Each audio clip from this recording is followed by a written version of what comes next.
โดยความเคารพนอบนบปุจจาขอ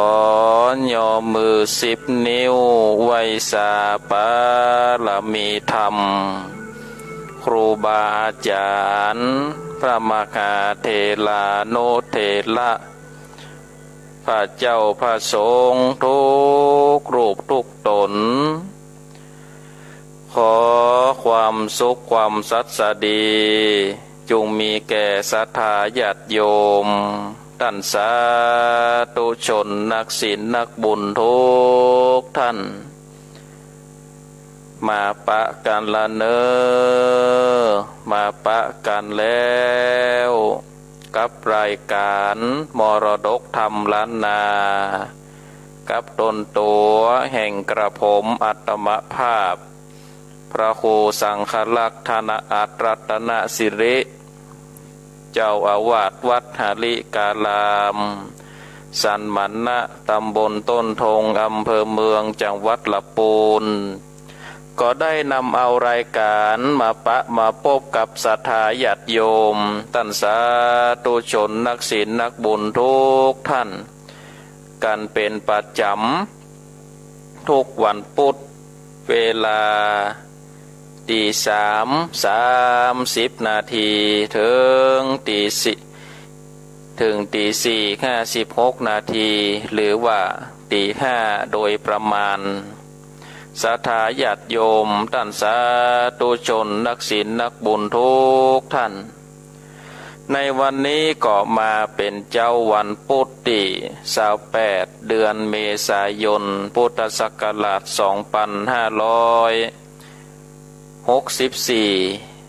ก็ได้มาพบกันละเนอศรัทธาญาติโยมท่านสาธุชนนักศีลนักบุญทุกท่านมาปะกันแล้วบอกเฮือได้กัดแก้วลาหนีศรัทธาญาติโยมท่านต่างหลายในรายการมรดกธรรมปืนบ้านล้านนาฟังน้ำฟังธรรมแบบเป้าล้านนาเตดน้ำเตดธรรมแบบปืนบ้านล้านนาก็ศรัทธาญาติโยมที่ได้เปิดเครื่องวิทยุสดับรับฟังก็ศรัทธาท่านต่างหลายก็ได้นอนฟังไปนั่งฟังไปก็ตามอิริยาบถของไผ่ของมันเนอะศรัทธาญาติโยมท่านต่างหลายนั่งอิริยาบถของไผ่ของมันเพราะฉะนั้นก็ได้ตั้งอกตั้งใจในการที่จะได้สดับรับฟังตะกี้เฮาก็ย้อมจิตย้อมใจไหวพระได้กล่าวกรรมปูจาพระแก้วเจ้าทั้ง3ประการได้ขับปอนจากท่านอาจารย์พระครูอภิวัฒนวิกรมไปเป็นที่เรียบร้อยแล้วศรัทธาญาติโยมท่านทั้งหลายเฮาก็ได้ย่อมจิตย่อมใจทำใจคือเรื่อมใสในพระติตะทะไหลแก้วเจ้าทั้ง3ประการเป็นที่เรียบร้อยแล้วหลังจากที่ได้ย่อมจิตย่อมใจแล้วนี่ศรัทธาญาติโยมเฮาก็ได้มาฟังพระสัทธรรมเทศนาซึ่งเป็นธรรมะแบบเบ้าล้านนาที่ครูบาอาจารย์ได้ก้อนใกล้ได้แต่งไว้เนาะในที่เพิ่นได้แต่งไว้เพราะฉะนั้นก็ศรัทธาญาติโยมตั้งแต่เวลานี้ไปก็เชิญชวนได้ตั้งอกตั้งใจสดับรับฟังพระสัทธรรมเทศนากันธนากุมารผูกต้วนเก้าใกล้จะอวสานละเนอศรัทธาญาติโยมใกล้จะอวสานแล้ววันนี้ดำเนินความมาถึงผูกต้วนเก้าก็แหมผูกเดียวก็จะจบแล้วศรัทธาญาติโยมท่านทั้งหลายเอาละเนาะบอกได้เสียเวลาก็เชิญชวนศรัทธาพ่อออกแม่ออกนักศีลนักบุญทุกท่านได้ตั้งอกตั้งใจ สดับรับฟังพระสัทธรรมเทศนากันธนากุมารผูกต้วนเก้าเป็นลำดับต่อไปนะโม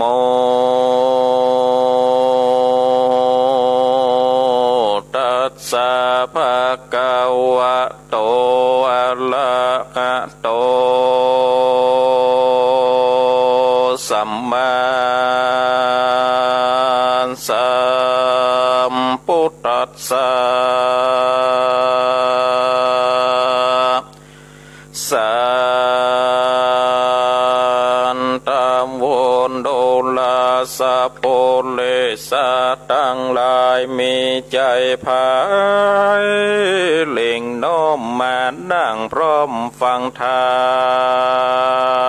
มจุงดาจำแต่ตนที่สืบสนโดยไปส่วนเจ้านอไทยผู้ปีอายุ17 ปีขวบเข้าส่วนวัดเจ้ากันทัจจันนั่นนาอายุเข้ามา16 ปีต่างก็มีฤทธิ์เสมอกันสองจอมจันนอนเนาแม่นเป็นลูกเต่าเจ้าปุลีก็มีวาจาดีบ่ร้ายบ่ด่าภัยคนใดจุมนางในหนุ่มเท่าอามาตย์9 เสนาต่างปัจจาภัยใต้ต่างก็หักไฟสองพี่น้องอันอยู่แม่นจ้องกองทามเส้นต่างดำเว้นไว้ต่างมีใจเพื่อแผ่สร้างไว้แต่ตั้งดีก็เป็นโสเขจื่นจ้อยบ่ตามก้อยมองผ่านแลนนาตันโตปาลังสิตาพุตังตันตาเอตาโลเกนะพิตาตังนินเตติลำดับนั้นไปบอดยานางนอดและสิทธาได้เจียนจากาพุทธาตนว่าดูราเจ้าโลกพุทธาอันมนุษย์เกิดมาปล่อยหาพิตามบอดได้คนโลกได้ลุ่มฟานยอมเล่าแน่นินตาเหมือนดังนาไข่ข้าวเหมือนคนเท่าไรสินถามดูบ่องงามกับโลกลาคนกำพานยอมเข็นใจเจ้าจงไปโดยหาพาปิตาปอดไทยแดดเตอว่าอันเมื่อนั้นกันทัดจันนอนเนากันว่าแม่เจ้าคือไปโดยหาปอดไทยปิตาก็มีวาจาตันเล่ากับนางนอนเนาสิดาว่าจากจวนปีผ่านยาเข้าไปแล้วเร็วไวขาดเข้าไปขาเปตาวดาวเขตกันทันเนตปีเจ้าแล้วก็เข้าไปหา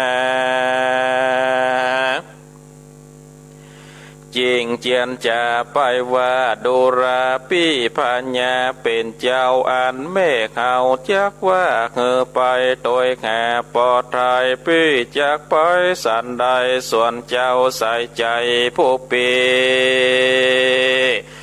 ก็กล่าวจี้จากใครว่าข้าบอกไปแหละนาส่วนตัวข้าเป็นผู้น้อยอยู่ตามก้อยมองผ่านบอกมีปริวานหมากเต้าตัวน้องเนาสายตา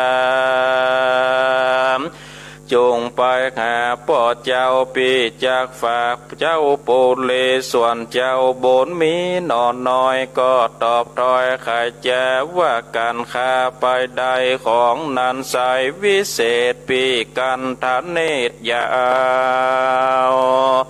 กับตัวเขาและแนมว่าอันเมื่อนั้นกันทันเนตผู้ปีก็กล่าวจี้ปันหมายว่ากันได้มาหลายหมากเต้าปีบอกเอาสักหน่อยขอน ยอดซอยจอมควันกันท่าจันน้องเนาจงเตียงเต้าตีคาการปาปิตาปอดเจ้าแดดเตอว่าอ่านเมื่อนอนกันท่าจันนอนนาวยินปีเจ้าไข่จาก็สันเด็ดมาเร็วไวรีไปไวโพเป็นแม่แล้วก็แผ่กำจาวาโลขอลา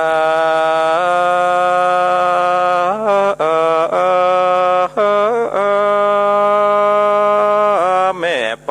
ขอแม่ไทยเจียงเจ้า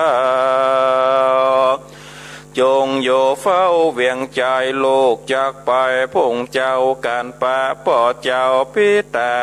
จากมาหาแม่ดังเก่าสวนนางหนอเน่าสีดาก็มีคำจะตอบถอยว่าขอลูกน้อยไปเดเป็นสุขีเตียงเต่าการดันป่าเจ้าโด่งนาจุงเป้ภายญาน้อยใหญ่จุงปันได้ป่าปอดแล้วมาอยู่ต่อปุเลจงมีฤทธิองค์อาจสันโตขยาดเก่งกวดอันแลนนาปนนาเตวะเสการวันโลนและลงสายฟ้าโปงแจ้งส่องไปตามจ้องโลกาเจ้านอนลากันตาจันสาเดชปันบอดจารีบไหวแน่เตียวไปเข้าป่าไม้ล้อมคาคนต่างขามบอดได้ลัดไปตั้งใต้จอยวอยคนเตียวปล่อยลาดเดือนทองบุบุญตองดงดำสาดลอยนำอยู่สร้างมีมากอ่างเหลือลายเกิดจ้างฟังไปเป็นหมดจิมาลายอยู่เป็นโจม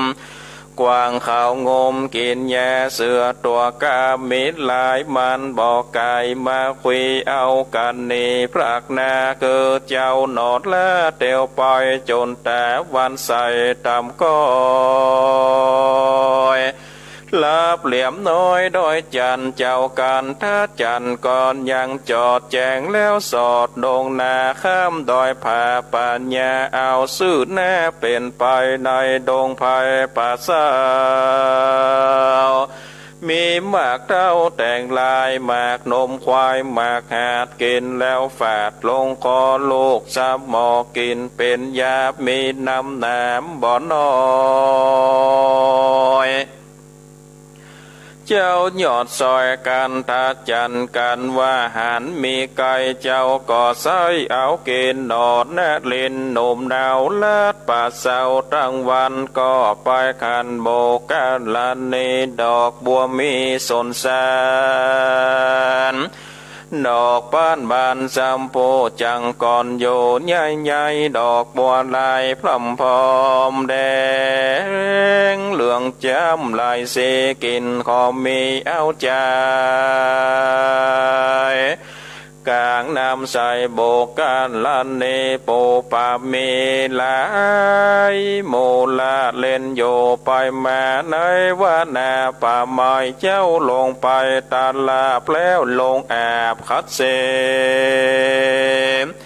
กาญาเดสวยนาเจ้าหนอดละเลี้ยวปันเลภายพันไตเต่าแล้วก็เข้าไปยังจอดต่อเต่าลอดลงแรงแต่วันแดงตามก้อย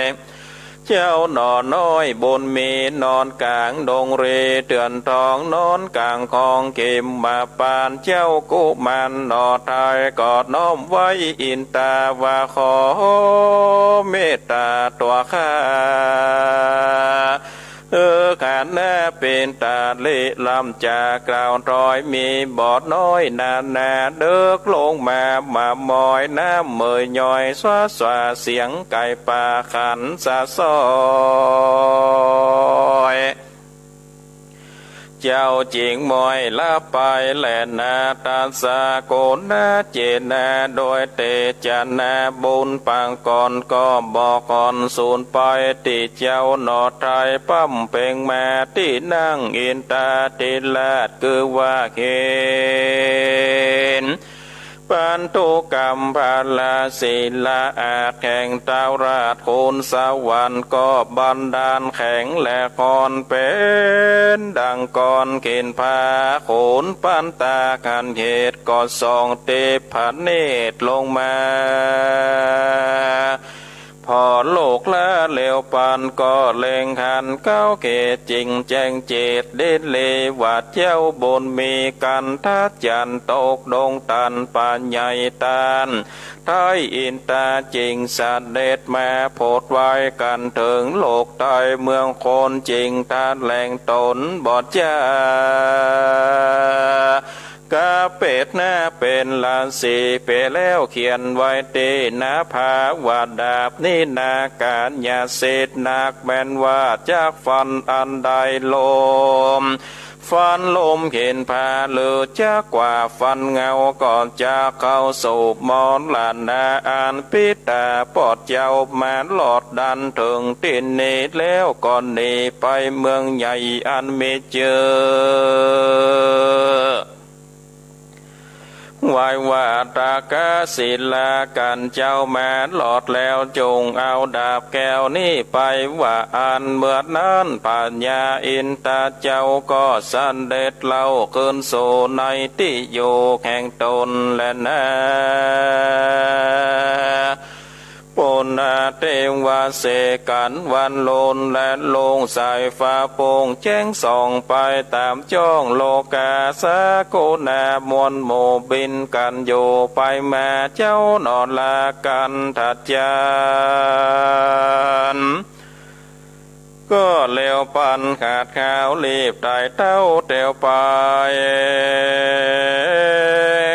โหนต่างกัน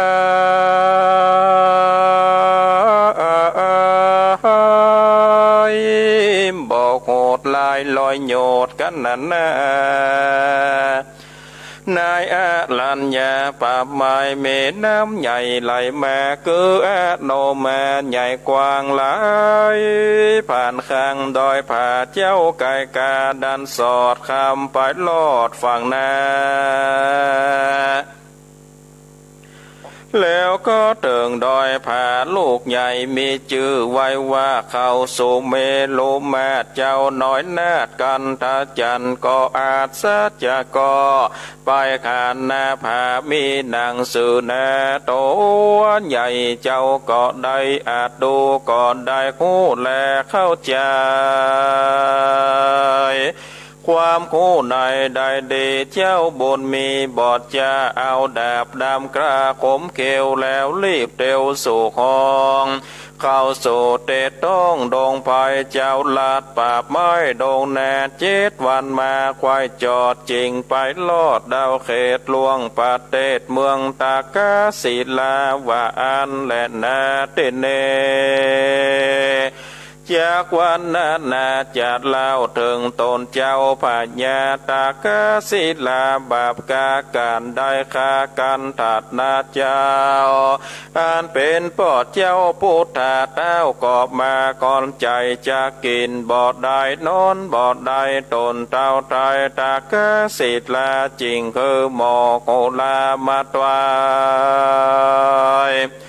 จงทำนายขาดยองจากตกป่องสันได้อันบอดไว้ผู้เท่าก็เล็บเข้าไว้สาเอาเป็นมาและดินสอดนาบติดก่อตั้งกา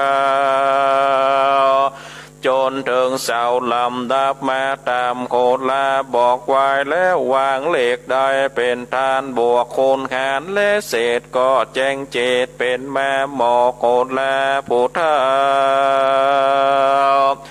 ย่อมือใส่เก่ากลางหัวเล็บโคตรตัวเข้ากายแล้วก็ไข่บอกเล่าว่าตามปิ่นเต่าบอกไว้นาว่าข้อใดมาแก่ถึงจะตามาแก่หลาดเจ้า และโหเข้าร่วมมาลาขานาเสาโยนาอังคารตัวกาโยลังสะโตมาละวังแวดล้อมเข้ามาออมตุกปายโจกตั้งหลายอันมีต่างก็เนกากาบอกมีสั่งมาการไว้ตนเต้าไทยสักการคอยกำมาตานบ่จะวันไปนาเจ้าไงบ่อันก่อขวายและคำจากพร้อมพรำมาคาหอยจากว่ามีใจผู้หนึ่งหมายมันลอดเข้ามาจอดคันตาสิบมาเมืองเก่าลาจากแตกมังป่าเจ้าจางจากเสียตนดังโซนตัวลาจาส่วนผาญาตากาศิลาฟังหมอโคลากล่าวตรอยมีบอดน้อยนานาอ่านเจ้าผาญาเจ้าฟ้าเหงื่อน้อยแน่เสียนเสนเนึกถึงกำบอนเดมนเศร้าอันตนเจ้ากาทำมาเกิดได้ค่าพุทธเจ้าเลยโศกเศร้ามองใจตนเต้าทายตากาศิลาก็มีว่าจะตันเล่าคืออามาตย์เก่าและเศษนาว่ากันพูดได้แม้แปลกนาเกินยับไปคาอย่าไว้จุงยับเงินใดอย่าวางเจ้าขอขวางกล่าวแล้วเศษนาแก้วบอดยา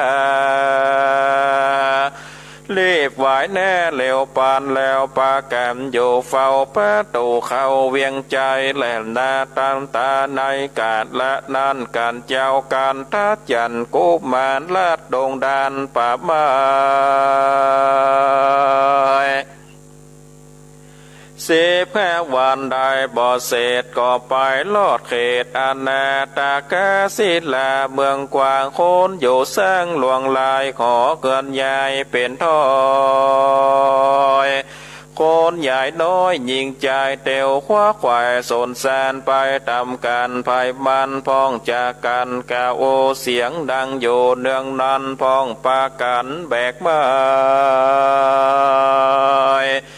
พ้องก่อไปตั้งใจพ้องก่อไปตั้งเนือโดดโจดเจือเป็นหมู่พ้องนั่งอยู่เดียวได้พ้องนั่งไข่ของกามีพร้อมแน่เลือดลายเจ้าบุญภายหนอทา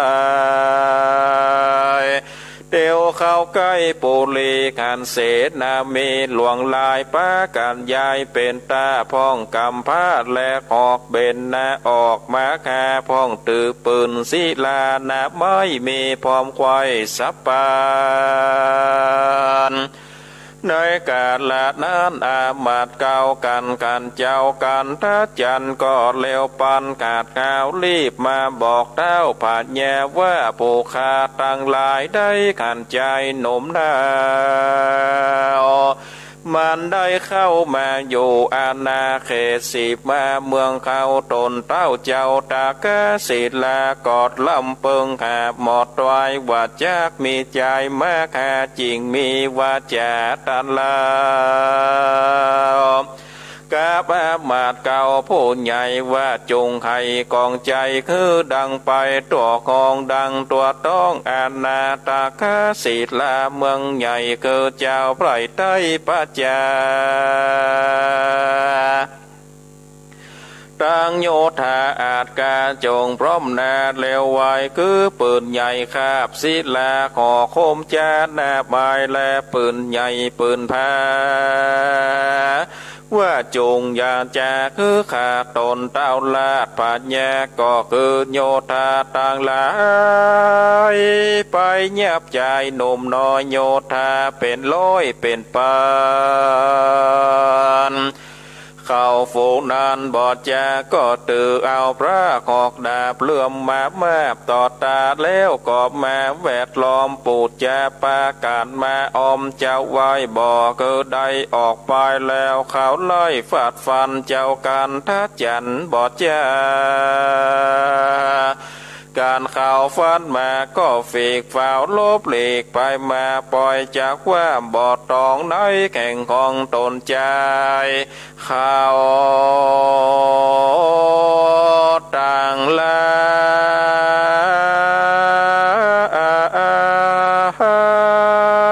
ย โจโพก็งืดใจโยโจคนแลนะ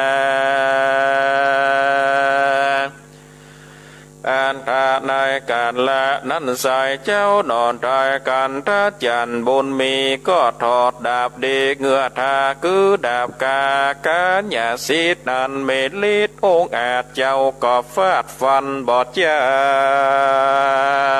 แสงดาบกาคมใส่ก็ต้องไปวัดว่าถูกคอขาดตายไปโยธาลายม้วนหมู่บ่อเรืออยู่คนใดส่วนเต้าไทยตากาศิลาการขันโยธาทั้งหลายปาการตายภาคนาเต้าก็โกตาจนนาเบลแล้วกาดเกวงาดเรียกอามาตต่างตาว่าจุงหาโยธาไว้จัดเงินได้หมื่นไปลอยจากไปโลภใจน้อยแปลกหน้าตนเจ้าฟ้าตากาศิลาก็สวดมนต์ยาวิเศษกับกายเป็ดบอดยามีแขนและหน้าเป็นปันส่วนหมอดนอนกำดาบกระเต้าบอดยาสะปันจุงจากไปฟันฝาดคาส่วนเจ้านอนลากันทัดจันการว่ากันพัญญาตากาศิลากาดข้าวกันทัดจันเจ้าก็ถอยเนเจ้าปูเลใจหยาบก็เงือดาบดาฟันส่วนกันถ้าจันกุมันก็เอาดาบเจียงคันขับไว้แสงดาบไปตกใส่ดาบพะแยใจบาปนาดาบกอดเลยว่าปูดขาดแล้วกอดตกใส่คอผ่ายามันลวดมอนลาดนาก้อยกาดชีวิตขาดตายไปแลนาแต่จัดนาอันว่าคนตั้งหลายตั้งยิ่งใจหนุ่มเทาอามาตเก่าและเศษนาตั้งโยธามวลโมกันเขาโคขีดแย่วัดเจ้าผาแย่ตนตาย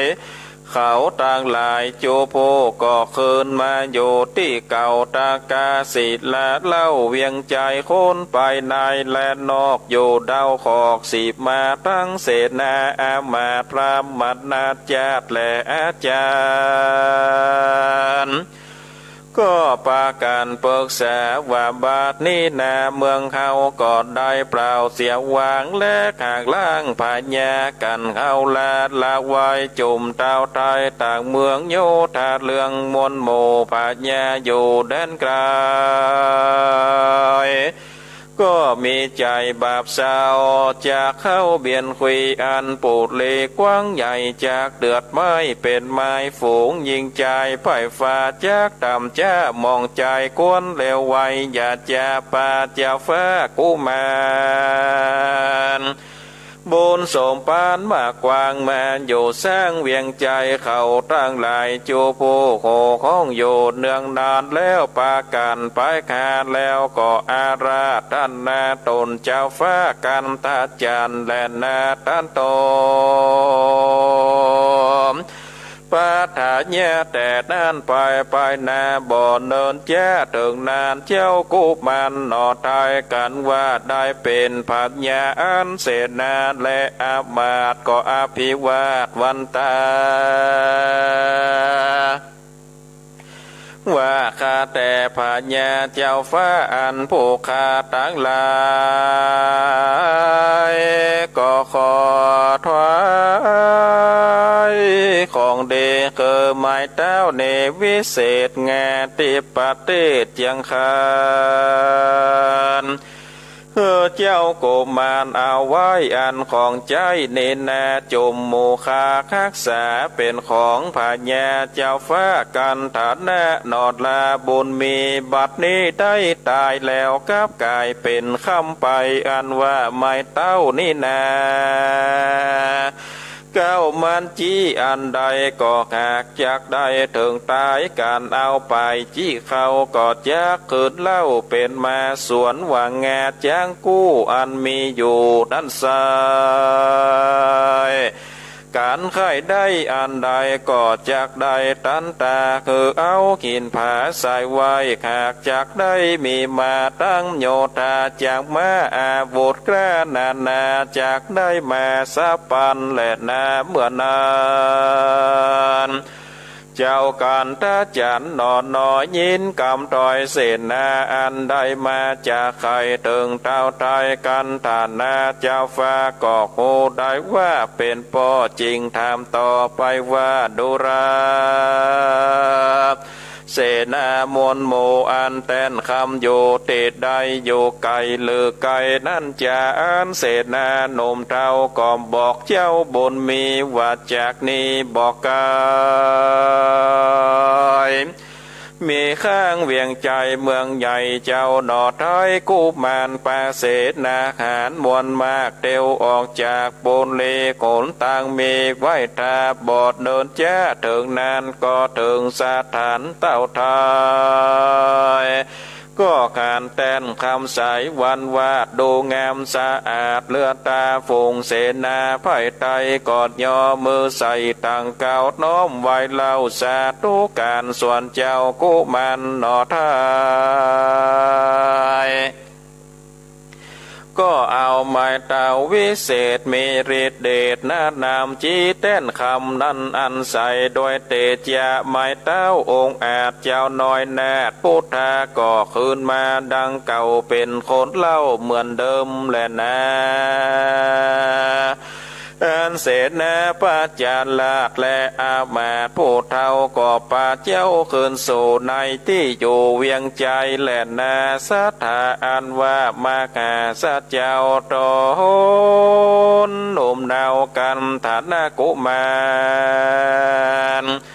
หนอโพธิญาณติไว้ตั้งแต่ใดออกเมืองมาเป็นเวลานั้นนักบอกโหจากลูกตนตาวตัดสะปนติไว้ก็จริงได้จะทำ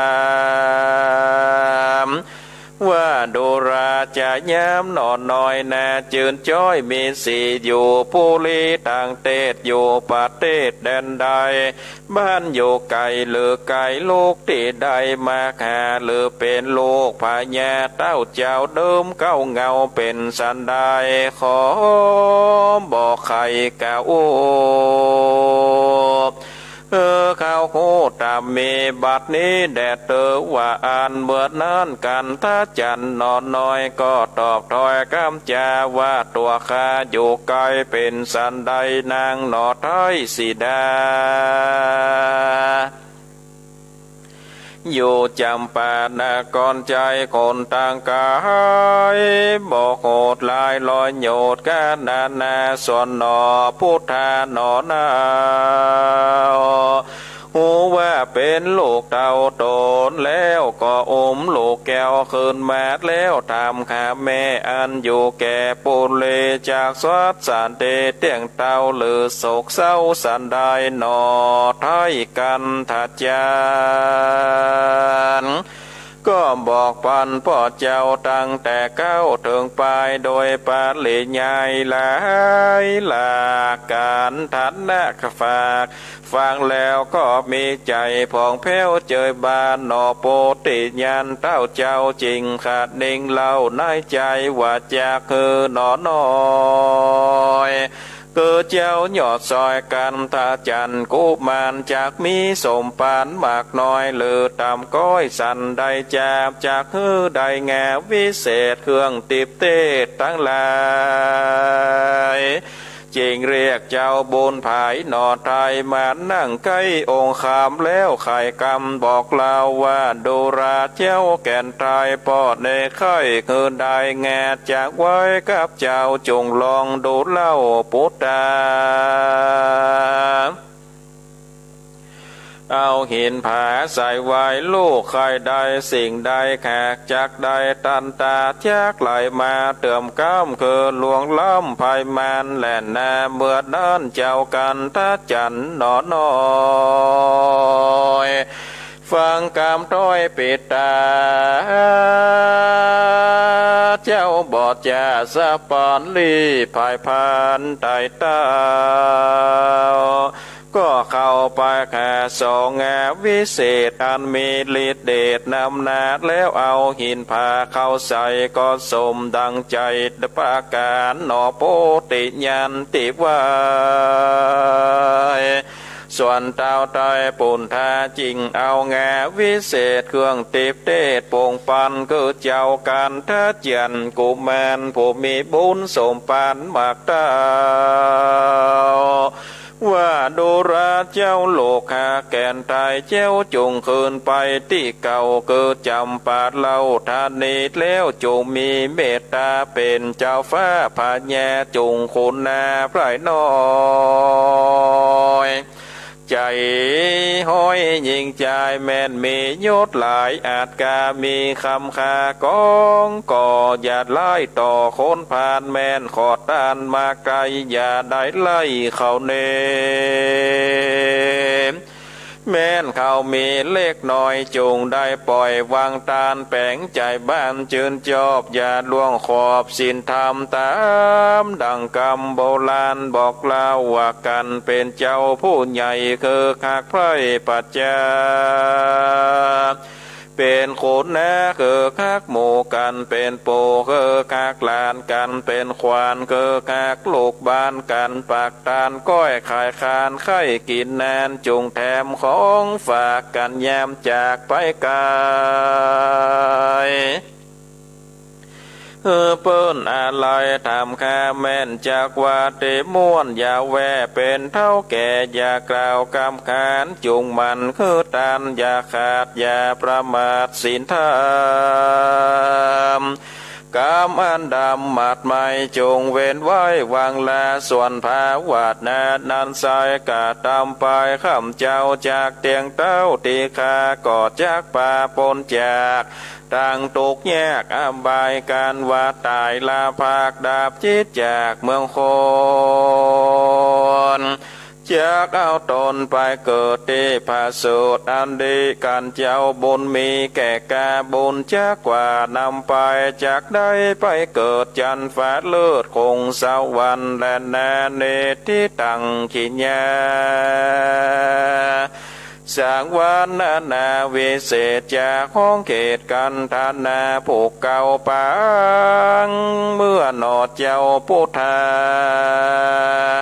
ได้เอาแง่โป่งปันเจ้าการทัดยันหนอดตายเรื่องจักไปสันได้ขอโอดใจฟังแทงจากหูแจ้งไปลุนแดดเตอก็บังกมสมเลศสันเด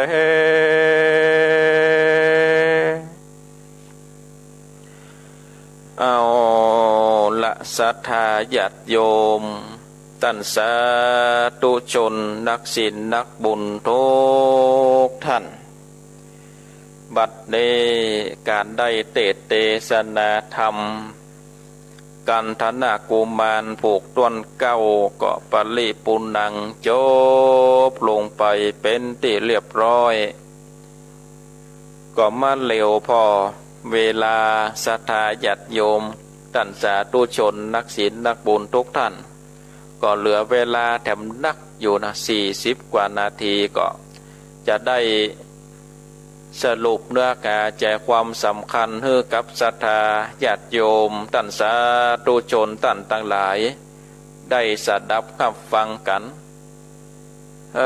ประเดี๋ยวนี้ก็เตะทำไปโดยฝนก็ตกไปโดยโอ้ได้บรรยากาศจัดดีศรัทธาญาติโยมเย็นดีตกตั้งแต่ตะคืนแล้วศรัทธาญาติโยมตกตั้งแต่ตะคืนมาทุ่มปลายก็ฝนตกมาก็ตกแล้วก็หยุดตกแล้วก็หยุดเนาะศรัทธาญาติโยมตกแล้วก็ยั้งตกแล้วก็ยั้งก็อินเทอร์เน็ตก็คงจะเสถียรอยู่เนาะศรัทธาถ้าบ่มีลมบ่มีอะไรอย่างเป็นแต่เป็นว่าก็คงจะบรรลุต่อใดก็คงจะเสถียรอยู่ก็ตกคืนหุ่งศรัทธาญาติโยมตื่นมาเมื่อใดก็ฝนตกก็ได้ยินอยู่ประเดี๋ยวนี้ก็ตกอยู่นะศรัทธาแต่บ่ปอหนักบ่ปอแห้งถ้าใดแต่ก็ตกคืนหุ่งก็ยังเย็นอยู่เนาะ เจ้าให้เจ้าสวนก็โอ้ได้จื่นใจมาแถมหน่อยศรัทธาญาติโยมถ้าตกอย่างอีนี่แล้วก็ตกเมินเนี่ยก็ถือว่าได้น้ำเนาะได้น้ำใส่สวนใส่ไห่ใส่นาเอาต่อไปก็จะเป็นการสรุปเนื้อหาใจความสำคัญอันว่าทำกันธนกุมารผูกต้นเก้านี่ศรัทธาญาติโยมต่างหลายเพิ่นก็ได้กล่าวถึงเนาะอย่างนางสีดาเนาะอยู่ในบ้านในเมืองก็ได้มีลูกเจ้ากันทัดจันแล้วก็ได้ลูกแหมคนหนึ่งก็คือเจ้ากันทเนตเนาะกันทัดจันกันทเนตหลังจากที่ได้อยู่ในบ้านในเมืองแล้วนี่ศรัทธาญาติโยมได้เจ้ากันทัดจันก็มาถามหาป่อเจ้ากันทเนตก็มาถามหาป่อต่างคนต่างก็ถามหาป่อศรัทธาญาติโยมต่างหลายได้ถามหาป่อแล้วนี่ก็นางสีดาก็ได้อู้กับว่าโอ้เฮานี่เป็นคนมาเกิดออกมาบัดเจ้าว่าเกิดออกมาจากกอบงกอไผ่เกิดมาก็ย่อมมีป่อเป็นธรรมดาแต่ว่าป่อของลูกทั้งสองนี่ได้เดินทางเนาะคือป่อชื่อว่ากันทนะกันทนะนี่ก็ได้เดินทางไปเปิ่นห้องว่าไปเสาะหาปิตาดอกกันทนะเป็นป่อของลูกแล้วไปเสาะหาป่อทำกรรมก็คือไปเสาะหาตาไปเสาะหาปู่นั่นนะก็เดินทางไปหลายขวบหลายปีแล้วก็เลยได้ยินได้ฟังดังอ่านแล้วนี่ก็เลยจักจวนเนี่ยศรัทธาญาติโยมก็เลยจักจวนเจ้ากันทเนตกับกันทจันนี่จักจวนที่จะไปโตยหาป่อก็ใครอยากหันหน้าป่อปิตาจักจวนไปหาป่อไปซ้อหาป่อศรัทธาญาติโยมต่างหลายเมื่อจะไปซ้อหาป่อนี่ก็จะไปถึงสองคนก็บ่มีไผเฝ้าแม่บ่มีไผเฝ้าอันบ้านเฝ้าเมืองแถมแล้วก็เลยเจ้ากันทจันทร์เดินทางไปส่วนเจ้ากันทเนตนี่จะอยู่เฝ้าบ้านเฝ้าเมืองเจ้ากันทจันทร์ก็บอกว่ากันว่าเจ้านี่อยู่เฝ้าบ้านเฝ้าเมืองกันว่าเป็นของดีพิเศษนี่จะมาให้มาแบ่งนะอย่ามาให้ลูกข้านะการดันเนตก็บอกว่าเอาไปเตอะของดีวิเศษข้าก็ตึงบ่ซะแวงหาอย่างสักอย่างข้าก็ตึงบ่เอาติลูกของอันของตันมาเอาไปเลยเอาไปได้เลยเห็นเนาะดังอ่านแล้วก็ได้ตกลงกันแล้วคือเจ้ากันทเนตได้เอาอยู่ปกบ้านป้องเมืองดูแลมารดาไผ่ฟ้าต่างหลายแล้วเจ้ากันทจันทร์ก็เดินทางก่อนที่จะเดินทางก็ไปลาแม่แห่ก่อนเนาะไปลาแม่ลานางสีดาแห่ก่อนว่าแม่เฮ้ยบัดเดี๋ยวนี้นี่ถึงเวลาที่จะได้ปนวัดถึงเวลาที่จะได้เดินทางไปโดยเสาะหาป่อแล้วเนาะกันว่าเดิน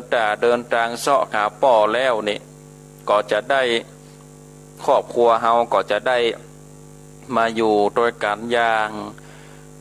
พร้อมหน้าพร้อมตากันนางสีดาก็อวยปอนขอเดินทางไปดีเนอะมีความสัตย์สัตย์ดีเดินทางไปแล้วนี่ก็ขอให้ได้กาดแก้วจากบ้านจากเมือง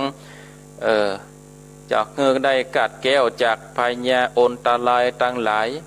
มีอายุมันยืนยาวปันได้มาปะกันเนื้อลูกเนยอวยพรไปศรัทธาญาติโยมปันปอนหรอกปันปอนคือลูกคือเต้าเป็นที่เรียบร้อยแล้วก็เจ้ากันทนะก็เดินทางเข้าไปในป่าในดง ในป่านี่ก็มีสัตว์ตั้งหลายหนอสัตว์จริงขิงห้อยจ้างม้าเสือหมีกระติงแหลดป่าในขั้นก็มีผลละหมากหลักไม้ในนี่เพิ่งก็พันนาว่ามีตังหมักเต้าแต่งลายหมักนมควายหมักหาดกินแล้วฝาดลงคอหมักสมอเป็นยามีหลายผลไม้ศรัทธาญาติโยมมีหลายสิ่งหลายอันหลังจากที่ได้กินอันใดใครอยากอันใดก็เอื้อมมือเนาะเอื้อมมือไปเอามากินศรัทธาญาติโยมต่างๆหลายเอามากินเอามาว่าแล้วเรียบร้อยแล้วก็เดินทางไปปะใส่สะบกกรณีก็ลงอาบน้ำอาบตาคัดสีสวีวันล้างหน้าสวยตาเป็นตีเรียบร้อยก็เดินทางไปค่ำตีไหนก็นอนตีขั้นก็ได้จะว่ามีความสุขก็บ่เชิงว่ามีความสุขเนาะจะว่ามีความทุกข์ก็บอกว่ามีความทุกข์ศรัทธาญาติโยมต่างๆหลายก็เดินทางเข้าไปลอดยังเมืองจิวาตกศิลาในระหว่างนั้นเนศรัทธาญาติโยมต่างๆหลายหลังจากที่เจ้ากันทจันได้เดินทางเข้าไปอยู่ในบ้านอยู่ในป่าในดงเล่แต้นปันตุกรรมพระศิลาอาจหรือว่าแต้นตีหนังของพญาอินตาตะกอนมานี่ก็เป็นปกติศรัทธาญาติโยมต่างๆหลายเป็นปกติบ่ฮ้อนบ่ไหม้แต่บ่เดียวนี้แข็งยังบันหนังอยู่บ่หินบ่ผามีความฮ้อนยังเอาบ่หินไปตักแดดในฮ้อนลองจะเป็นแต่อันอย่างตะกอนก็อ่อนหนุ่มยังดีก็เลยใจตาติปศรัทธาญาติโยมใจตาติบลงมาแลมาพออย่างมนุษย์สัตว์โลกเมืองคนก็มาหารเป็นว่าลูกของนอโปติสัตว์เจ้ากันทัดจันนี่ก็ได้ตุกได้แยกอยู่ในป่าในดงโล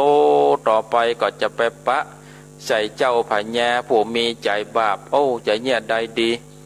ก็เลยเอาดาบกัญญาสิทธิ์ศรัทธาญาติโยมไปปักไว้ที่ข้างฝาเตือข้างบาผาเนาะไปปักไว้ที่ข้างอันหน้าผาแล้วก็เขียนจดหมายว่าดาบนี่เป็นดาบกัญญาสิทธิ์หันแล้วก็เอาไปได้เลยเห็นหรอเรียบร้อยแล้วก็เจ้ากันทัดจันก็เดินทางไปถึงเนาะเดินทางไปถึงยังที่หันแล้วก็ไปปะใส่ดาบกายสิทธิ์แล้วก็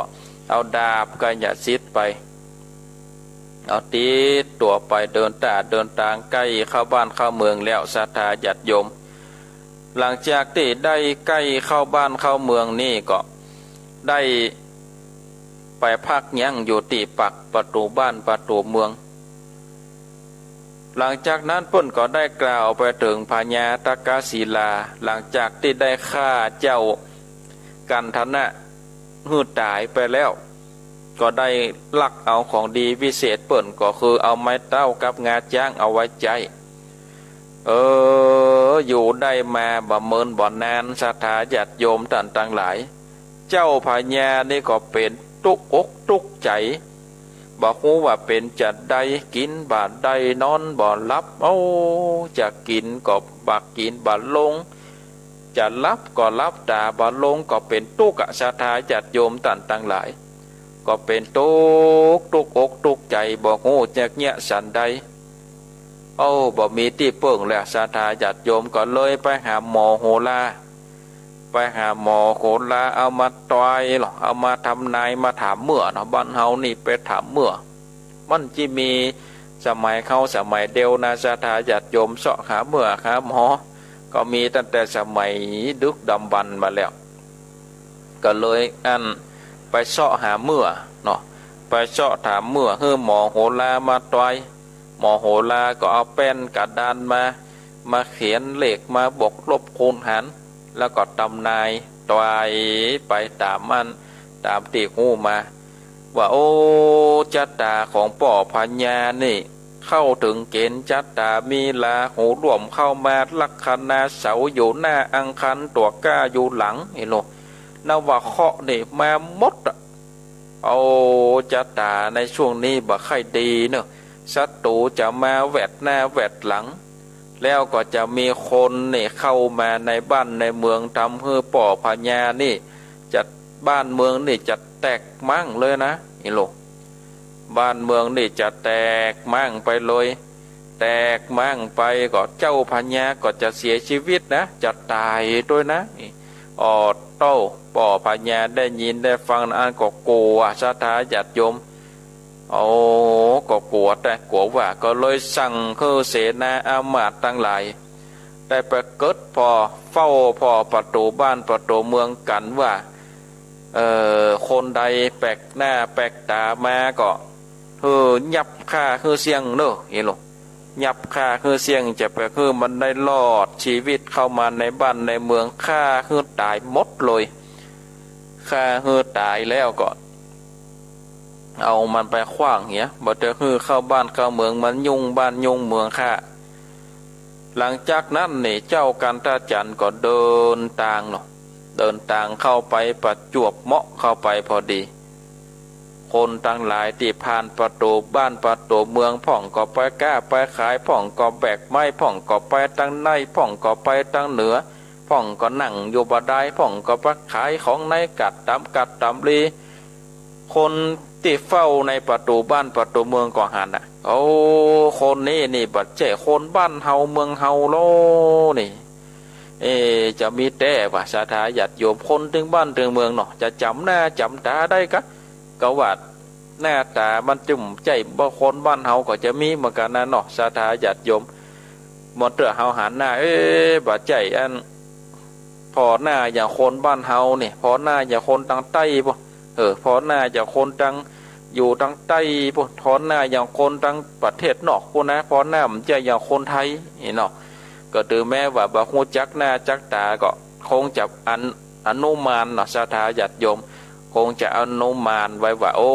ก็คงจะประมาณหน้าตาบ่เหมือนคนบ้านเฮาเนาะก็ได้เกิดประตูละหันว่าโอ้อันนี้ปัจจัยเป็นคนบ้านเฮาหรอปัจจัยเป็นคนบ้านเฮาแล้วก็เลยจะปากันยับศรัทธาญาติโยมจะปากันยับ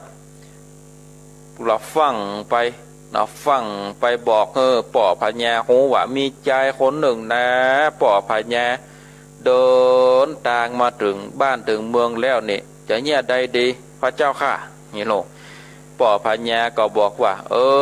อย่างอันนี้สู่กับป้ากันเอาไปเลย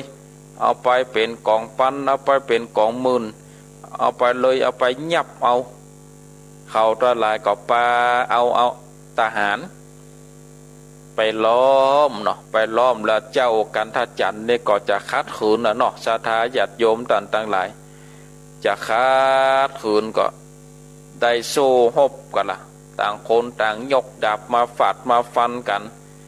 เจ้ากันทจันก็ยกดาบนี่ขึ้นมาศรัทธาญาติโยมแสงดาบนี่ไปต้องตะวันนะไปต้องใจมับเม็บแม่เนาะบ่ได้ฟันเด้อนะศรัทธาญาติโยมแสงดาบไปต้องคอตาหารบ่ได้เนี่ยพอโตคอปุดคอขาดกันเป็นอันเป็นอย่างตายหมดศรัทธาญาติโยม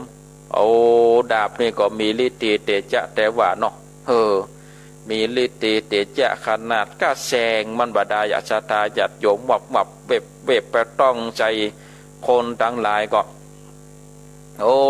ก็มาตายศรัทธาญาติโยมคนก็ตายกันหมดแล้วพญาตากาศีลาก็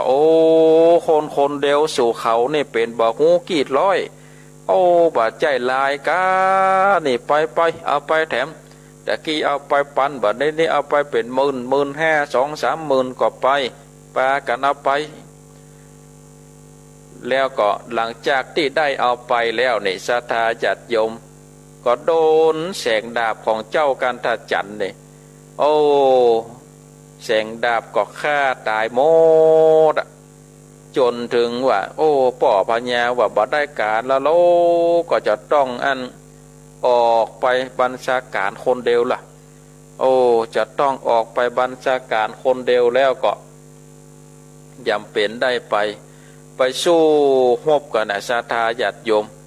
ไปสู้รบกันแล้วก็ได้ฟันกันนะเนาะฟันกันดาบฟันไปฟันมาก็เหมือนเดียวกันศรัทธาญาติโยมแสงดาบก็ไปจับใส่เจ้าพญาตกศิลาตายเลยโอ้ทหารก็ตายป่อพญาก็ตาย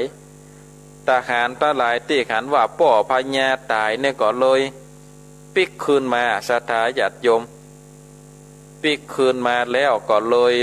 มาบอกว่ามาปรึกษาหารือกันลูกตึงเสนาอามาตย์ปัจจาลาดตั้งหลายก็ว่าโอ้บัดเดี๋ยวนี้นี่บ้านเมืองของเฮานี่ไ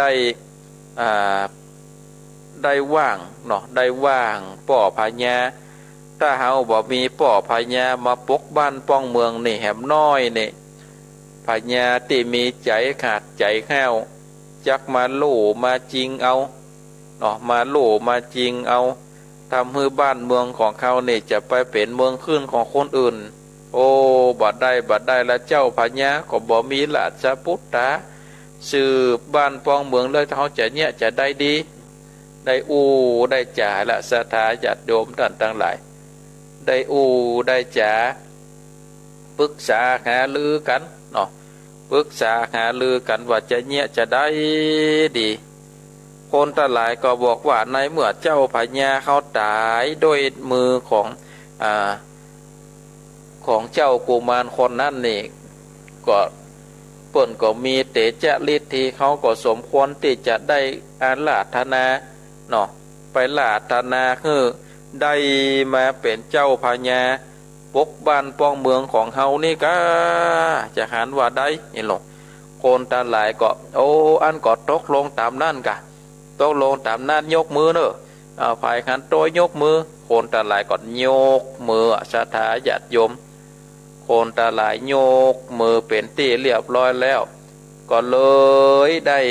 ไปกราบอาราธนาเนาะเจ้ากันทจันทร์ก็ตกลงเนาะตกลงปรงใจตามนั้นแล้วก็เลยพากันไปเข้าบ้านเข้าเมืองพากันไปอยู่ที่ในปราสาทราชวังเสนาอามาตย์ก็เอาไม้เต้าเนาะเอาไม้เต้ามามอบคือไม้เต้าวิเศษกับงาจ้างที่เจ้าเมืององค์ก่อนนี่ได้ไปเอาของเจ้ากันทนะมาแล้วก็มา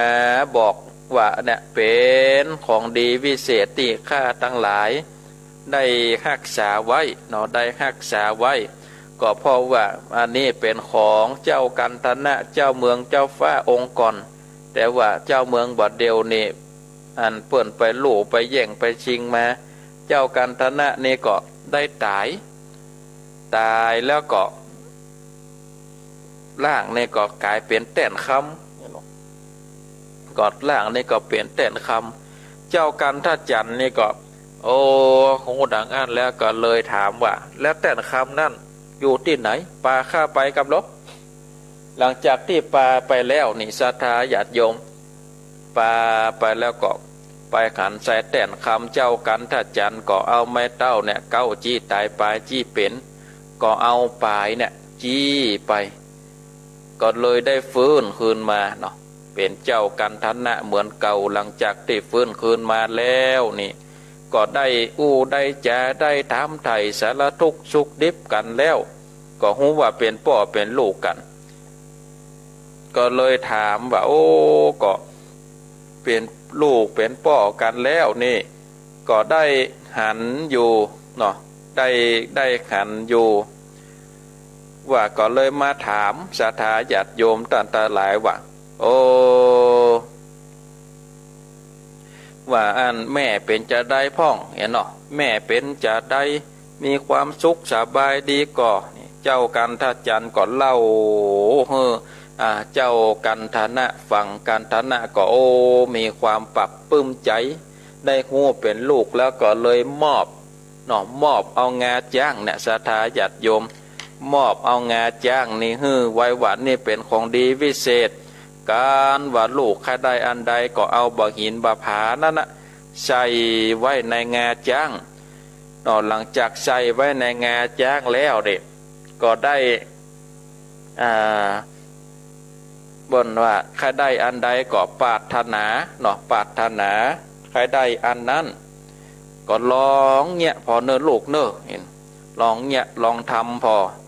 หลังจากนั้นเนี่ยศรัทธาญาติโยมเพิ่นก็ได้มอบเนาะ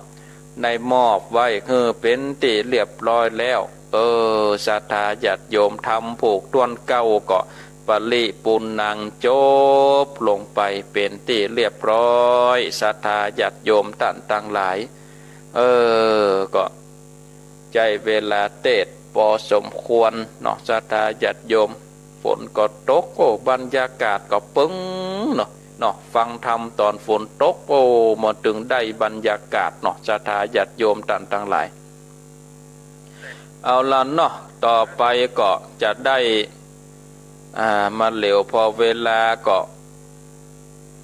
จะได้เปิดสายเนาะศรัทธาญาติโยมเปิดสายศรัทธาอยู่ตั้งใดก็โทรมาแจ้งผลการนับฟังโทรมาโทรมาจะได้เนอะศรัทธาญาติโยมท่านทั้งหลายอยู่ที่ใดก็โทรมาโทรมาจะได้ที่เบอร์โทรศัพท์0865878177อ้าวหับสายก่อนเจริญปอนนมัสการเจ้าโตจากตันใดหลังจากแม่สาวเนาะเจ้าฝนตกเหมือนงานเนาะแม่อายตกก่อไม่อายก็ตกเจ้าแม่อายก็ตกวันคืนก็ตกวันคืนก็ตกดีแล้วจะได้บ่ฮ้อนเนาะตกงานเนอะบ่มีลมใหญ่ลมหลวงหมดอกหมดใจจ้าตุดีแล้วฟังอย่างนั้นเจ้าต้องวัดที่3มาแล้วสาธุโมทนานมัสการนะเจ้าบุญรักษาครับสายต่อไปเจริญปอนไว้สาครับสัพพคูมาแล้วผมฟังคำสัพพคูเข้าใจดีแต่ละเข้าใจดีเนาะครับผมสาธุโมทนาบุญรักษาเนอครับผมครับไว้สาครับ0865878177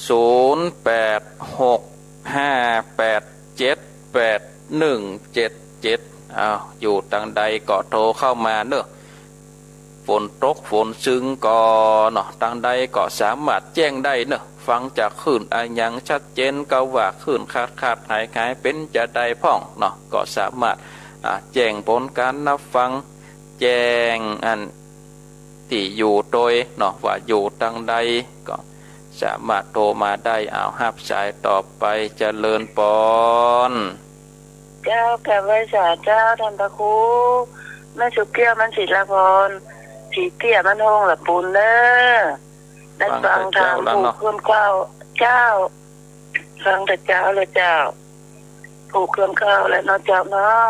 เมื่อกี้ผูกเดี๋ยวก็จะจบแล้วนะเจ้าเข้าใจดีเนอะคนมีบุญนี่ไปทางใดมันถึงบุญกรรมบุญจูแต่นั่นนะกาอันเนี้ยมาเดี๋ยวในช่วงโควิดเนี่ยเขาทำแม่ทำโมเป็นที่จ้างที่เปิ้งเอาบุญคุณพระคุณเจ้าเนี่ยไว้สาเจ้าสาธุโมทนาไปทางใดก็ไปได้เนาะไปทางใดก็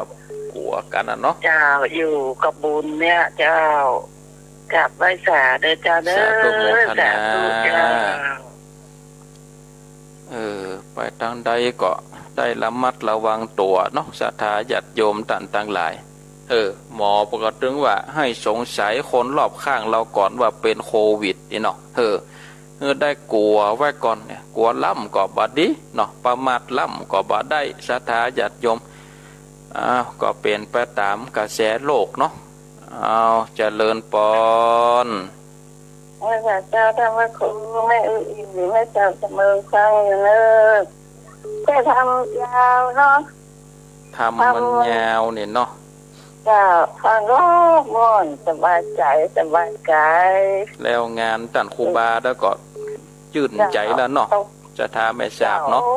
ยผ่านพ้นไปดีมีรถน้ำมา3 กันมาได้โหดแต่ท่านนักกะฝนตกพอดีเนาะเทวดาโหดเลยแต่ว่านี่เก็บกระดูกเพิ่นไปเสก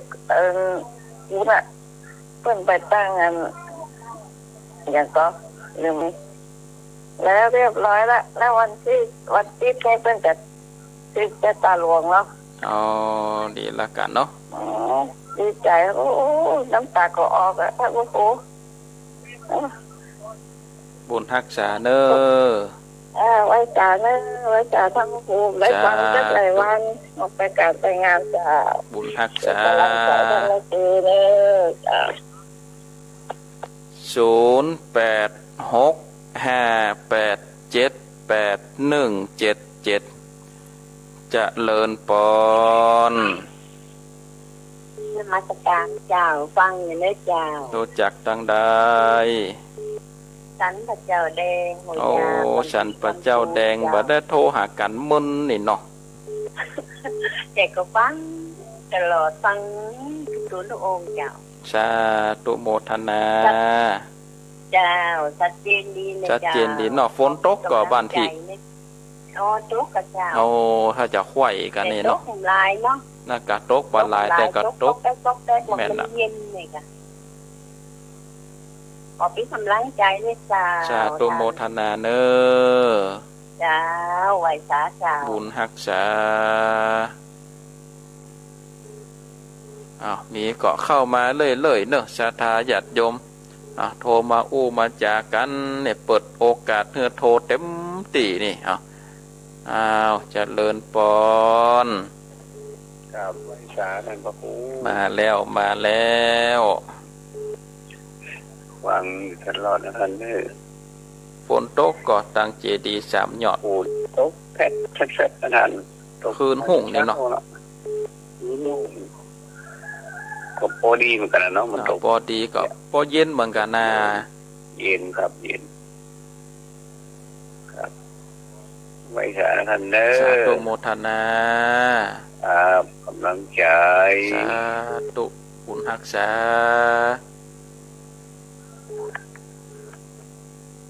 มีก็เข้ามากันแถมเนอะศรัทธาญาติโยมฝนแฮนี่ก็คงจะเกือบจะไขว้กันนะเนาะศรัทธาญาติโยมเกือบจะไขว้กันเนาะไม่อายเมืองฟังก็ตกตั้งป่าช้างก็ตกสะเมืองก็ตกก่อนยังดีเนาะฝนจุกฝนเย็นเจริญปอนพระเจ้าพระพระครูนั่งอยู่เนอเมตตาเนาะเจ้าฟังพระเจ้ามาเจ้าสาธุโมทนาเนอเจ้าฝนตกสบายดีนะเจ้าเนาะแจ้โฮมก็ตกเนาะเจ้าตกตั้งแต่ทุ่มบุญจับโอ้ตกเหมือนกันนี่เจ้าถึงจะได้ไปไหนเจ้าถึงวันนั่นละกะอยู่กับบ้านกับจองฟังธรรมะธรรมโมเนี่ยเจ้าเอาวิทยุเป็นกู้เป็นกิมเนาะเจ้าจำไว้สาเจ้าสาธุโมทนาไว้สาเจ้าเจริญปอนแกไปสาเจ้าท่านพระครูจากทางใดหนองบัวชัยการเจ้าหนองบัวฝนตกกับเจ้าท่านพระครูโอ้ตกคืนหุ่งเย็นดีเนาะเย็นดีโอ้มันฮ้อนก็เกิดหาฝนเนาะนะจ๊ะจำพูกเดียวก็จะจบกันเนาะพูกเดียวก็จะอวสานแล้วเจ้าติดตามตลอดนะสาธุบุญรักษาเจ้าจำไว้สาเจ้าฮับสายต่อไปเจริญปอน ริญปอนเจ้าจากทางใดยายพรโลแดงมาแล้วมาแล้วอันนี้ถึงเจ้าประจำเนี่ยเนาะลูกเจ้ามัวกันนี่เนาะเอาหายไปไหนเหี้ยโอ้หายไปแล้วเอาฮับระวังก่อนเนอะยายพรเนอะโทรมาแต่ไม่เสียงหายไปนี่เจริญปอนข้าวสารเช้าโอ้จากต่างใดบิดาป้าจ๋าเรียนหลองเราอ๋อแม่บัวคำเจ้าชัดเจนดีเนาะท่านคือปวดหัวให้มีเจ้าปวดว่าอ่อยไม่ต้องท่านเจ้าหมอกอ่อยเนี่ยเนาะแต่ก็ตกอยู่เนาะไม่อ่อยแล้วมันแก้อาหารพวกเราเจ้ากับวันนี้ข่าวมากครับอันถามหมอกตกบ่ปอหลายเนี่ยเนาะหลายมันพระของแค่ลำบากมันตกเจ้าเดี๋ยวมันก็จะไหลไปตะปุ้งกันเนาะจ้าฟังเขาเรียกว่าเรื่องปวดอ่ะสาธุโมทนาฟังเป็นประจำเนสาธุสาธุฟังทำสนุกท่านมหาจะฟังเข้าผมเหงาหลับก็เป็นฟังโดยรับโดยไม่เป็นอย่างก็ตื่นมาก็ฟังแถมนะกะอันนี้เหงาหลับไปก็เจนนี่จ้าสาธุโมทนาพระเจ้ารักษาสุขภาพดีเนอบุญรักษาเนอ0865878177เจริญปอนมาสักการเจ้านี่ดังแล้วตะกี้มันดักไปนะมันแล้วมันเก๊ะสะบันมาจะเล่นสะบันลีนะจ๊ะมันใครได้ใหม่ก็ฝนตกอ่ะมันตกขึ้นหุ่งอ่ะนั่นนะกะปุ้งก็ตกเหมือนกันกะตกอ่ะเย็นดีเนาะนี่ก็แช่แบบแบบนี้นั่นนะกะตกตลอดนะมันต้องเหนียว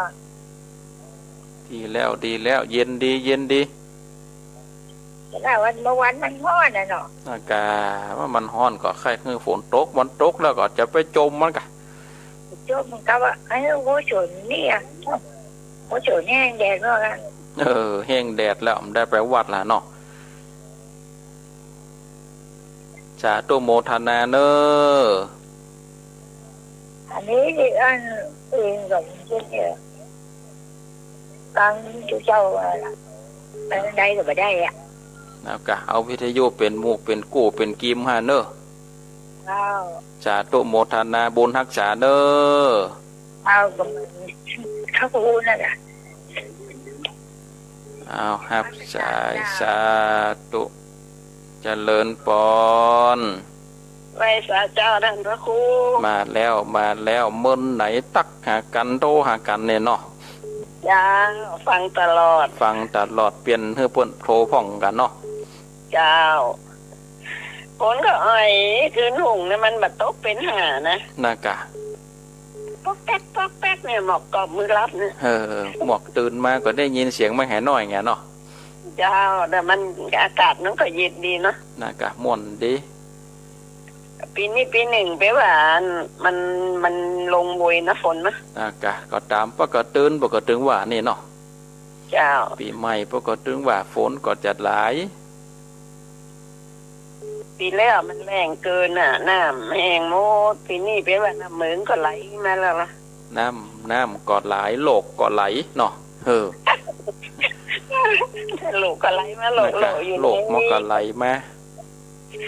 ไปไหนก็ไม่ได้นะไปตันใดก็มันเป็นละแวงไปเห็นน่ะเนาะก็นั่นเนาะได้แต่อยู่บ้านนั่นน่ะอยู่บ้านถ้ามีวิทยุนี่ก็ง่อมนะโอ้อาหารตั้งใจแต่แล้วมีวิทยุนี่โอ้ง่อมแต่ออกบ้านก็ได้ใส่แมสอ่ะก็นั่นเนาะว่าใช่เพิ่นก็จะยับจะไหมนี่เนาะก็นาฬิกาปั๊บไป 20,000 เมื่อก่อนนี้ อดเอานะ นะกะก็อยู่ไปตามโลกพุ่นน่ะเนาะ นั่นแหละมันก็หลังเราผ่านพ้นไปโดยดีก็เอาก็เก็บโตอยู่บ้านในก่อนนะ มันหายแล้วก้อยๆปะก้อยปบกันแถม เจ้าสัจเจนเรื่อยๆเจ้า สา ไว้ไป ธุโมทนา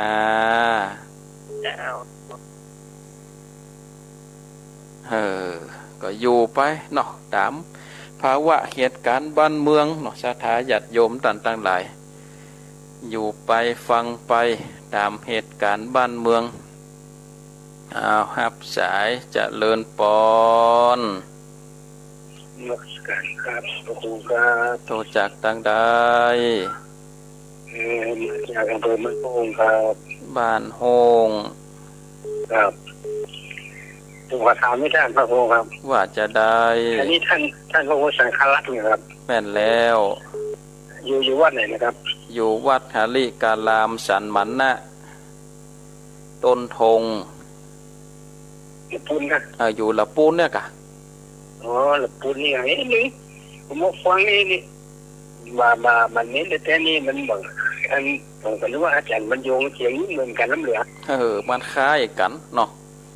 การโอ้กันอย่างนี้เหมือนกันเจ๊กอ่ะเพราะว่าจะติดญาติพี่น้องกันใช่ อยู่อันจังหวัดเดียวกันแต่คนละอำเภอ อ๋อจะเป็นคนทางเชียงรายเหมือนกันเนาะ กับคนเชียงไฮ้เหมือนกัน อ๋อหรือว่าคนเชียงรายเหมือนกันอำเภอเวียงป่าเป้าเนาะ อาจารย์อยู่เวียงป่าเป้าแต่เฮานี่อยู่เมืองพาน อ๋อมึงพันอ๋อแบบหรือว่าเป็นคนหลับปูนอยู่หลับปูนนี่กัน อยู่ละปูนน่ะอยู่สันมันนะป่ะ อ๋อสันมันนะ สันมันนะใกล้น้ำปิงนี่เลย ท่านมาอยู่นี่เมืองนะกัน เอาอยู่ได้7-8 ปีแล้วหรอก โอ้การเทศธรรมนี่อธิบายม่วนเลยเข้า ม่วน ใจ ดี จั เนาะ ดี เข้าใจดีก็ฟังกันไปเรื่อยๆนะ ว่าฝนตกพอดีเนาะฝนตกไปหมดเลย เอาปุ้นก็โต๊ะเหมือนกันเนาะ ดีกับตกกันตกทั่วกันนะก็ฝนนะ น่ะเขาจะทั่วกันนะตีดก็โต๊ะไหนน้อยโต๊ะไหนนักกันเนาะ ครับ สาธุโมทนาเนอ เพื่อกำลังใจเด้อ สา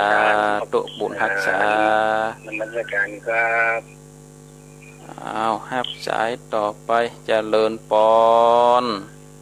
เจ้าท่านพระครู โตจากต่างใด ให้เพนช่วยชีวิตมันก็จังยังหลงร้องเด้อ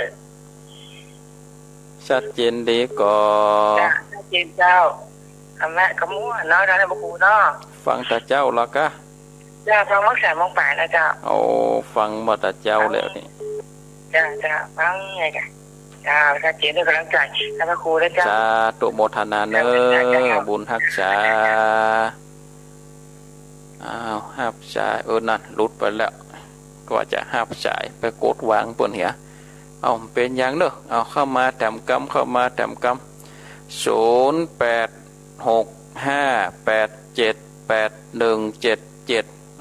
เหลือเวลาแถม5 นาทีแต่อันนั้นศรัทธาญาติโยมเวลาก่อนโว้ยนี่เนาะปะกันกำเดียวก่อนเดี๋ยวจะได้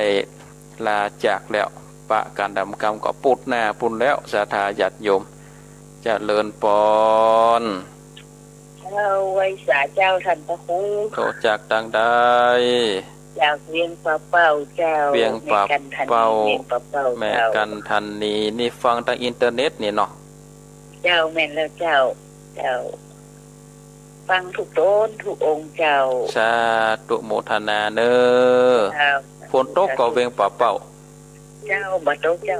เอาเวียงป่าเป้าบ่ตกน้อยๆนี่เนาะ เจ้า สาธุโมทนา สาธุเจ้า อ้าวหับสายเจริญปอน ฟังธรรมมันจะงงละแจ้ โตจากต่างใด เวียงหลงลองเจ้า เวียงน้องลอง มันจัดจาง โอ้วันนี้ตาแจ้งฟังนักนี่เนาะ โอ้ฟังกี่วันเจ้า ฟังถึงวันบุญรักษาเด้อ อ้าวฝ นบ่ค่าตกบ่ค่อยตกเนาะตกน้อยเดียวเนาะเป็นหยังเดี๋ยวมันก็ไหลไปตะปุ่นอ่ะกะอ้าวสาธุโมทนาขออนุญาตยกหูก่อนเนอะศรัทธาญาติโยมขออนุญาตยกหูก่อนเวลาก่อนไล่หลังมาแล้วก็สาธุอนุโมทนากับศรัทธาญาติโยมที่ได้โทรมา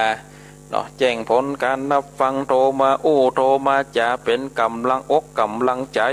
ก็นี่เป็นยาเนอะศรัทธาญาติโยมเป็นยาคือกับครูบาอาจารย์ท่านนักจัดรายการทุกตนทุกองค์เนาะเป็นยาแตะๆนี่ศรัทธาญาติโยมต่างหลายก็สายแรกก็จากหลังกาดแม่สาวอำเภอแม่อายสายที่สองจากป้อน้อยบุญปันมโนครจากอำเภอฝางสายที่สามจากแม่สุกแก้วจากบ้านศรีลาพรศรีเตี้ยบ้านโฮงวันนั้นเพิ่นก็หุงน้ำมันมนต์ไปเนาะครูบา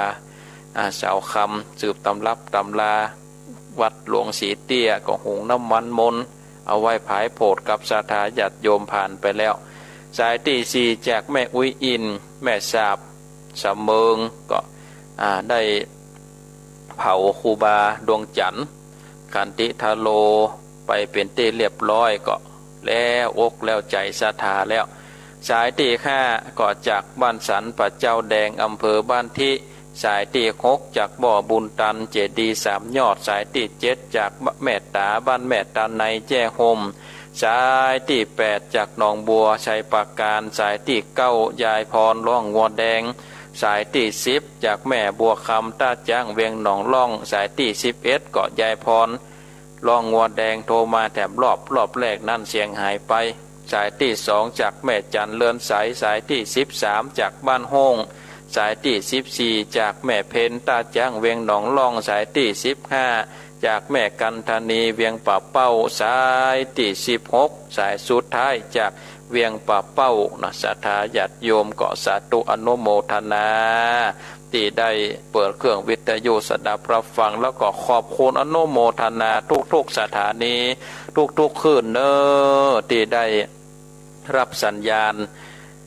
ได้รับสัญญาณเสียงนำไปออกคือกับปอออกไม่ออกศรัทธาญาติโยมต่างหลายได้สดับรับฟัง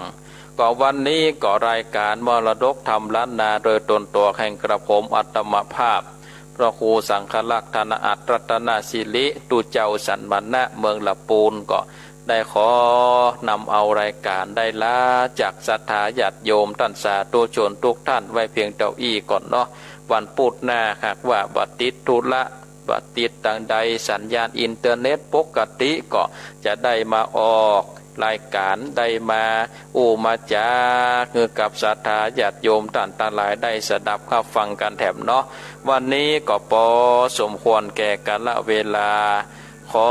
คุณพระแก้วเจ้าทั้งสามประการคุณพระพุทธคุณพระธรรมคุณพระสงฆ์คุณปิตามารดาคุณครูบาอาจารย์เจ้าทั้งหลาย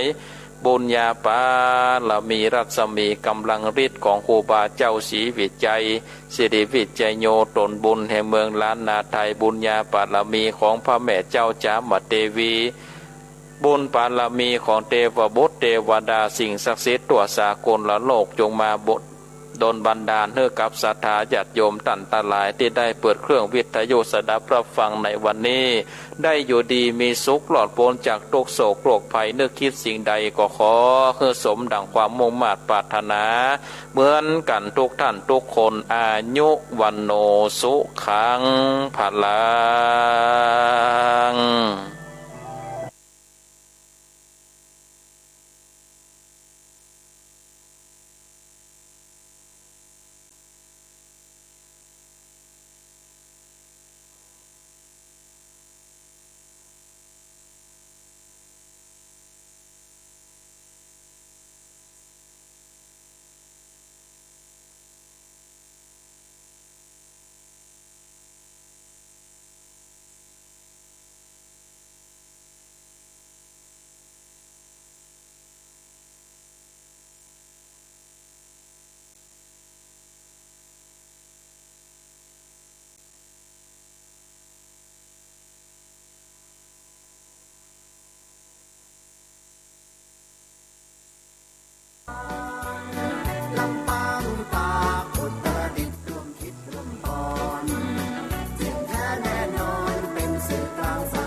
ำคัญนี้เชื่อมโยงกันนครสวรรค์ไทยธานีเครือข่ายนี้มีชื่อว่าวิทยุชุมชนชนทั่วแคว้นแดนไทยนี้มีเสรีสิทธิ์แสดงความคิดเสนอ